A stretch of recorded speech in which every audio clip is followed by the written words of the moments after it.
ಮಾವ ಏನೋ ಸರ್ಪ್ರೈಸ್ ಕೊಡಕ್ ಬರ್ತಿದ್ದಾನೆ, ಆದ್ರೆ ಈಗ್ಲೂ ನಾಚ್ಕೋತಿದ್ದಾನಲ್ಲ. ಮಾಡ್ತೀನಿ ಇರು.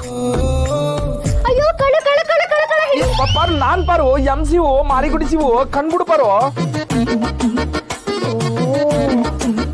ಎಂ ಶಿವುನಾ? Okay okay. ನೀನೇನ್ ಪಾರು, ನಾ ಬಂದ್ರೆ ನಿಂಗೆ ಗೊತ್ತಾಕಿಲ್ವೇ? ಗೊತ್ತಾಗ್ಬೇಕಿರೋದು ನನಗಲ್ಲ, ನಿನಗೆ. ಕೆಲವೊಂದೆಲ್ಲ ಮ್ಯಾಮಾಗಿ ಹೇಳ್ಕೊಡಕ್ಕಾಗಲ್ಲ, ಹೆಂಡತಿಯಾಗಿ ಹೇಳ್ಕೊಡಕ್ಕಾಗ್ತಿಲ್ಲ. ಎಲ್ಲ ನೀನೇ ಕಲಿಬೇಕು. ಕಲಿತೀನಿ ಕಲಿತೀನಿ. ನಾನ್ ಜೇನ್ ತಕ್ಕ ಬಂದೀನಿ. ತಕ್ಕ ಪಾರು, ಜೇನು ಅಂದ್ರೆ ಜೇನ್ ನೊಣ ಅಲ್ಲ ಪಾರು, ಜೇನ್ ತುಪ್ಪ. ನಾನೇ ಬಿಡಿಸ್ಕೊ ಬಂದೀನಿ ತಕ್ಕ. ಸಿಟಿಲೆಲ್ಲ ಜೇನುತುಪ್ಪ ಬಾಟ್ಲೆ ಸಿಗುತ್ತೆ, ಇದೇನ್ ಮಾವ ಜೊನ್ನೆಲ್ ಸಿಕ್ಕಿದೆ.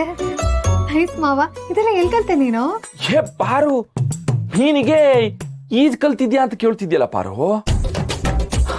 ನಾವು ಹಳ್ಳಿ ಐಕ್ಲು ಜೇನುತುಪ್ಪನ ಕಡಿ ಹಿಡಿಯೋಕು ಮುಂಚೆ ಕಾದ್ ಕೂತು ಕಿತ್ತು ಹಲ್ಸನನ್ನ ಕುಯ್ದು ಕಾಯಿ ತುರಿ ಹಾಕೊಂಡು ತಿಂದ ಹಾಕ್ಬಿಡ್ತೀವಿ. ಕರಡಿನ ಭಯ ಆಗಲ್ವಾ? ಭಯ ಯಾಕೆ ಪಾರು, ಅದು ಏಟೊಂದ್ಕಿತ ನಾನು ಕಡಿ ಹಲ್ಸನ ಪಾರ್ಟ್ನರ್ಶಿಪ್ ತಿಂದ ಹಾಕ್ಬಿಟ್ಟಿದೀವಿ. ಹೌದಾ? ಈ ಹಲಸಿನ ಹಣ್ಣು ತಿಂದಾದ್ಮೇಲೆ ಕರಡಿ ಏನ್ ಮಾಡ್ತಿತ್ತು?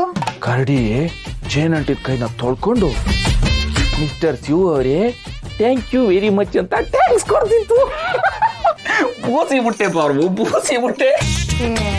ಹೋಗ್ ಮಾವ, ತಕ್ಕ ಕುಡಿ. ಮಾಡು.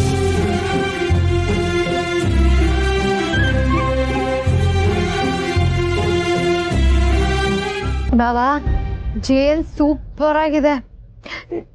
ನಿಂಗೆ? ಇಲ್ಲೇ ಐತಲ್ಲ ಪಾರು.